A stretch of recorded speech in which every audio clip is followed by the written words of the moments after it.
નમસ્કાર દર્શક મિત્રો, વેલકમ ટુ જન સમૃદ્ધિ ન્યૂઝ। તો ચાલો હવે નિહાળીએ આજના મુખ્ય સમાચાર। ગાર્ડન વિભાગના ઝીરો સુપરવિઝનના પાપે અમદાવાદ શહેર 44 ડિગ્રી ગરમીમાં સળગી રહ્યું છે। જાગૃત નાગરિકો।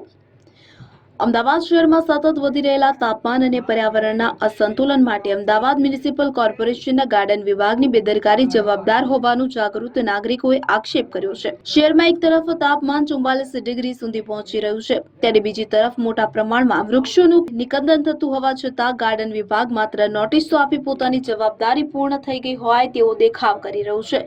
નાગરિકોના જણાવ્યા મુજબ શહેરના વિવિધ વિસ્તારોમાં કોઈ પણ સચોટ તપાસ કે મંજૂરીની પ્રક્રિયા વિના વૃક્ષો કપાઈ રહ્યા છે। કયું વૃક્ષ કઈ તારીખે કપાયું, કયા મજૂરો દ્વારા કપાયું, કયા અધિકારી અથવા વ્યક્તિએ વૃક્ષ કાપવાનો નિર્ણય કર્યો અને તેની કાનૂની મંજૂરી કોણે આપી તે અંગે ગાર્ડન વિભાગ પાસે કોઈ પારદર્શક માહિતી ઉપલબ્ધ નથી। આથી વિભાગની કામગીરી સામે ગંભીર સવાલો ઉભા થયા છે। પર્યાવરણ પ્રેમીઓનું કહેવું છે કે વૃક્ષો માત્ર છાયો પૂરું પાડતા નથી, પરંતુ શહેરના તાપમાનને નિયંત્રણ રાખવામાં, હવાની ગુણવત્તા સુધારવામાં અને પક્ષીઓ તથા અન્ય જીવજંતુઓ માટે આશ્રય સ્થાન તરીકે મહત્વપૂર્ણ ભૂમિકા ભજવે છે। વૃક્ષોના અંધાધૂંધ નિકંદનથી અનેક અબોલ પક્ષીઓ પોતાના માળા અને વસવાટના સ્થળો ગુમાવી રહ્યા છે, કે જેના કારણે કુદરતી સંતુલન ખોરવાઈ રહ્યું છે।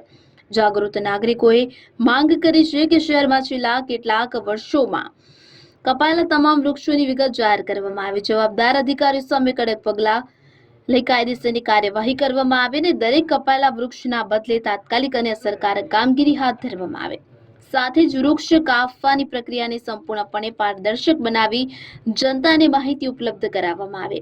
અમદાવાદને હરિયાળું અને પર્યાવરણ મૈત્રી શહેર બનાવવા માટે વૃક્ષ સંરક્ષણ હવે સમયની સૌથી મોટી જવાબદારી બની છે।